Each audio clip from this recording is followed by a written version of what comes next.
Hello everyone, कैसे हो आप लोग। उम्मीद करते हैं बहुत अच्छा होगा। आप लोग का पढ़ाई लिखाई ठीक ठाक चल रहा होगा। जो भी स्टूडेंट्स ये फाउंडेशन का जून 2024 का यानी अभी जो एग्ज़ाम देने वाले हैं, तो उसके लिए लगभग अभी 30 दिन का टाइम बचा हुआ है। तो हम लोग का लास्ट 30 डे स्ट्रेटेजी क्या होना चाहिए, इस टॉपिक में, इस वीडियो में हम लोग उसी टॉपिक से रिलेटेड बात करेंगे। तो वीडियो को अंत तक जरूर देखना और लाइक करना और चैनल को सब्सक्राइब कर देना। सबसे पहला चीज़ बात आप ये समझो कि लास्ट 30 डे का मतलब क्या है। लास्ट 30 डे का मतलब ये है कि every day is very important. हर एक दिन आप लोग के लिए भी इंपॉर्टेंट है, हर एक आवर्स इंपॉर्टेंट है कि हर एक दिन आप क्या कर रहे हो, हर एक घंटा को किस तरह का यूटिलाइज करते हो, ये चीज़ आप लोग का है। यानी लास्ट 30 डे का स्ट्रेटेजी का मतलब मानसिकता यही होना चाहिए कि हम लोग हर दिन को किस तरह का यूटिलाइज करते हैं। तो सब चीज़ को यूटिलाइज करने के लिए, इस 30 डेज को यूटिलाइज करने के लिए हम लोग को 2-3 चीज़ों से हमेशा परहेज रहना है। पहला चीज़, सोशल मीडिया पे भी कम रहना है। जो भी इंस्टा, फेसबुक, व्हाट्सअप जो भी आप लोग का है, इस उम्र में लगभग सबका रहता है, तो थोड़ा कोशिश करना है कि अभी कम से कम यूज़ करें।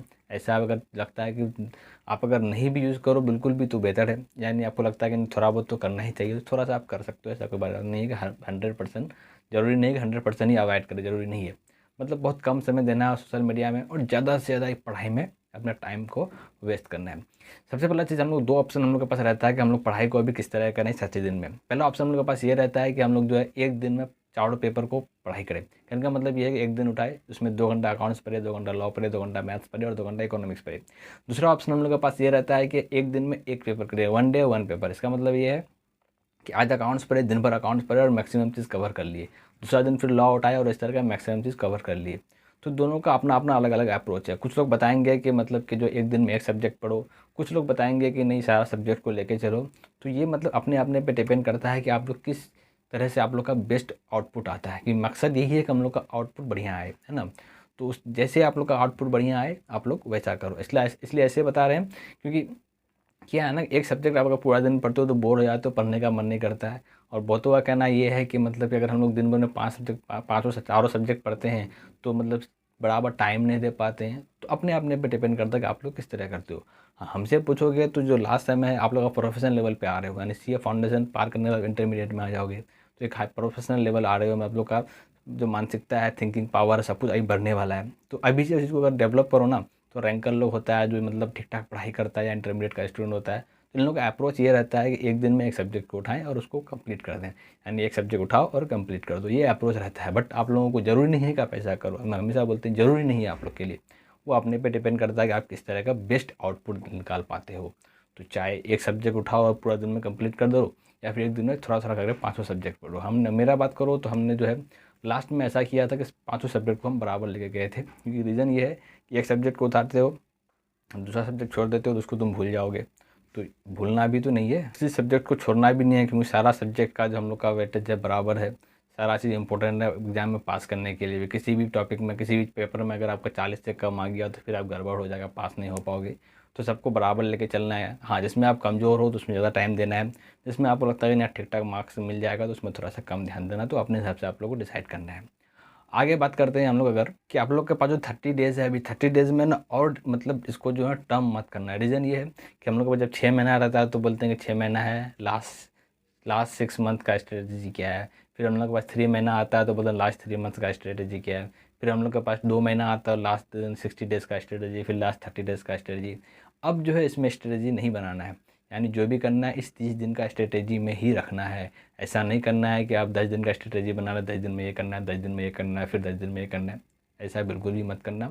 आप लोग को एक दिमाग में रहे कि सिलेबस जो भी कवर हो गया है उसको रखो। अब ज़्यादा कवर करने की कोशिश मत करो क्योंकि बहुत टाइम हो गया।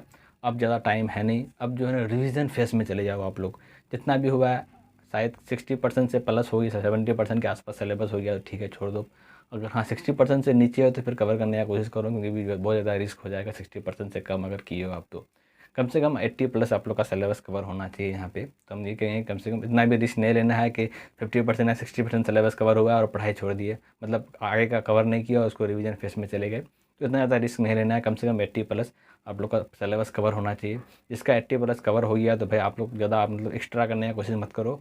आप रिवीजन फेस में चला जाओ, मल्टीपल अटैम्प्ट, मतलब कि आप टेस्ट पेपर दो, लिखने का प्रैक्टिस करो, ज़्यादा से ज़्यादा सेट मारो। और जो है ज़्यादा मतलब कवर करने के बारे में मत सोचो, यानी कुछ भी अभी एक्स्ट्रा नहीं करना है, या बहुत ज़्यादा नहीं करना है, या बहुत कम भी नहीं करना है।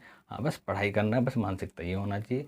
नया चीज़ कवर करने की कोशिश नहीं करना। इसका आज सिलेबस लगभग कवर हो गया है तो ज़्यादा से ज़्यादा रिवीजन करो। किस तरह का पढ़ना है, लॉ को किस तरह पढ़ना है, अकाउंट्स को किस तरह पढ़ना है, मैथ्स को किस तरह पढ़ना है, कौन कौन पेपर को पहले पढ़ना है, कौन कौन पेपर को लास्ट में पढ़ना है, सबसे हम रिलेटेड एक एक वीडियो बना दिए हैं। तो डिस्क्रिप्शन में लिंक देख लेना या फिर चैनल में जाकर देख लेना। कौन सा सब्जेक्ट को कम, कौन सा पेपर को मतलब कौन सा पेपर का कौन सा टॉपिक को हम लोग पढ़ें जो कम समय में ज़्यादा पढ़ के हम लोग का मार्क्स मिल जाए, कौन से टॉपिक को नहीं पढ़ें, ABC एनालिसिस सारा टॉपिक पे हम लोग वीडियो बना चुके हैं। तो ज़रूर वीडियो एक बार चेकआउट कर लेना है ना।